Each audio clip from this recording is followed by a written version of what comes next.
Welcome back to this third video in the trilogy of shoulder videos. The first video we looked at the global mobilizers of the upper limb. The second video we looked at the rotator cuff and the glenohumeral joint in a little bit more detail. And in this video we're going to look at the scapula stabilizers. Now the architecture of the shoulder is quite unique in bipedal humans in the sense that the only point of contact with the body is through the sternoclavicular joint. So that effectively means that the clavicle is strutted out to the side, which means that the arms themselves, the limbs themselves, can service a more functional need. So in order for us to completely understand and clear up exactly how the shoulder works kinesthetically, we need to take a look at the scapula stabilizers. Now, the scapula stabilizers are actually not that many in number, but the way they work, they serve quite important roles. So we'll dive back into complete anatomy again, and we'll look at our model. So we've reassembled them now so you can get a slightly better perspective of where we are. And initially we're looking at some of these superficial muscles. Just so we don't confuse things, I'm just going to chop away some muscles here. We'll look at the deltoid, that's gone now. We're going to take away the latissimus dorsi muscle, that has gone. We'll take away the triceps, we'll spin him round, and we'll take away the biceps. We looked at those in the first video, and coracobrachialis, that's gone as well. Pectoralis major, that's gone. And now we are looking at our model with just the rotator cuff muscles and the scapula stabilizers. We talked about the platysma muscle, we'll get rid of that as well.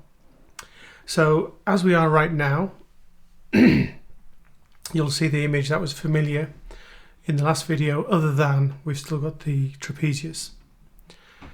So I'm going to take away some of those connective tissue layers so we can see a little bit more clearly how things work. And we'll start looking here at the trapezius. Now the trapezius muscle is named after its shape. It's trapezoid in shape, so it's quite a large triangular muscle, and you can see those fibers wind their way right up to the top where the occipital bone is, hitting the nuchal ligament all the way down. And again, the lower trapezius muscles interestingly sort of roll onto the top of the spine of the scapula. So the shoulder itself, the shoulder complex, and specifically the scapula, it is largely controlled by a series of force couples. Force couples are just synergistic relationships between two or more muscle groups. And specifically when we look at the scapula, the upper and lower traps, so we can highlight the upper traps and the lower traps, work together with serratus anterior to provide a lot of rotation and stability within the scapulothoracic position. Now, we know that the glenohumeral joint is a multiplanar joint, it's a ball and socket joint, but it actually exists just out of the plane of the traditional frontal and sagittal planes and sits about 45 degrees to them, and it is known as the scapular plane. And it's in this position that the shoulder is optimally positioned for function. If we allow the scapular position to drop, then the humeral head will impinge on the acromion sooner. And if we allow the scapular position to either elevate or retract too far, then we're losing the biomechanical advantages that we have. So if we actually had the scapula in the frontal plane, which is as you imagine it might be, then you realize very quickly that we're losing biomechanical advantage for the global mobilizers of the glenohumeral joint. And if you think about the way the arm moves, there are rapid forces generated. And just think about sporting activities. Think about when you slip and fall over and quickly put your hand up, or you put your arm up to block. These movements are very rapid, high velocity movements and require a lot of coordination and patterning of the underlying muscles. And the rotator cuff have got to be some of the most rapid firing muscles because they've got to hit that element of stability, dynamic stability, before the big movements arrive. So thinking about rehabilitation or training or advancement of skills, this information needs to be sort of established firmly as a sort of foundation knowledge before you start designing other activities.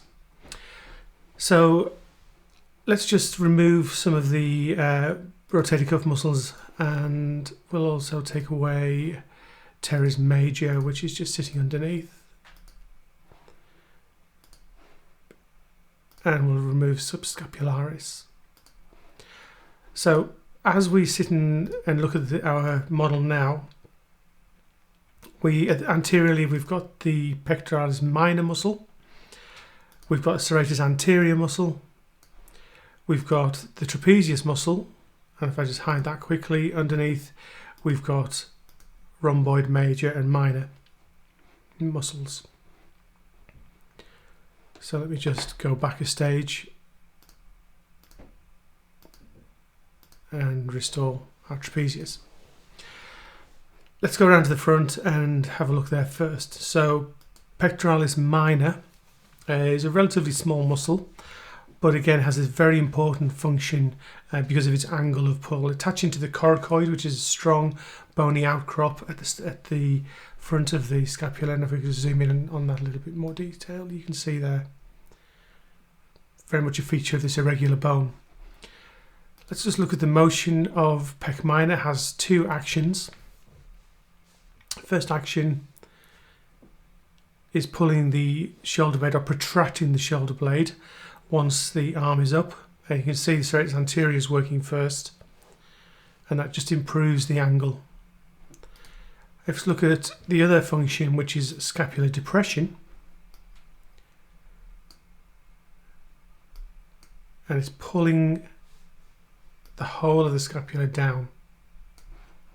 Next muscle we look at, I'll just reposition our body a little bit and just drag him over. Serratus anterior, very important muscle, difficult to train. It's always worth having a clutch of exercises in storage ready to roll out when people have this dysfunction. It's very, very common for people to have an inactive or perhaps slightly weakened serratus anterior muscle. So just looking at the motion of this, it effectively is pulling into protraction or adduction the scapula in its plane. So you can see it working there. We'll just move the model around, and there it is in protraction. Now that works together with our upper and lower traps in a force couple to provide stability. And if we can just look at the motion of this, we've got the cervical part of the trapezius, and we've got the lower thoracic part of the trapezius, and between the two of them they're working to, you can see that there's actually many actions for the trapezius, but they work together, and when they're bracing they're holding the scapula in position. So trapezius is pulling the scapula back, serratus effectively can pull it forward, but between the two of them they can brace. So you can imagine how those three parts of the trapezius muscle work with serratus anterior, and when they're bracing or isometrically holding, then the scapula is stable in order for us to push off, to strike out, to use our upper limb more functionally and generate power. And if you think about the continuation of that, that's got to transfer into the main body, the abdomen, into the core, and transferred through into the lower limb. Similarly, forces from the upper limb have got to come through the core, back through this chain, and out through the upper limb.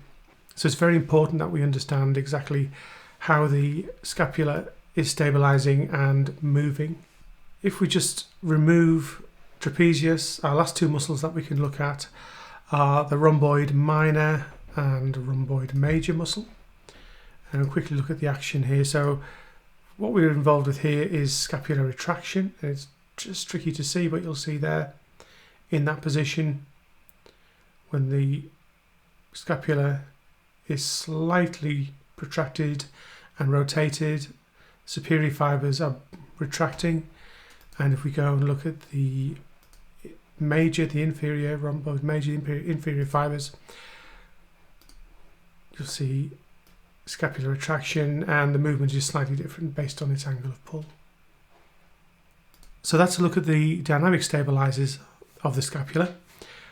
You begin to see how the whole complex, and it is a shoulder complex, the whole complex works synergistically together. There are a series of force couples and symbiotic relationships between, or synergistic relationships between groups of muscles that allow for stability, whilst its unique architecture allows for great range of movement. And overall, it's one of the sort of adaptations as a humanoid, as a bipedal human, that's allowed us to be successful. So that completes the series of 3 videos on the shoulder. Please go back and review and revise, and there will be a quiz posted on Canvas to mark the end of the unit. Thanks for watching.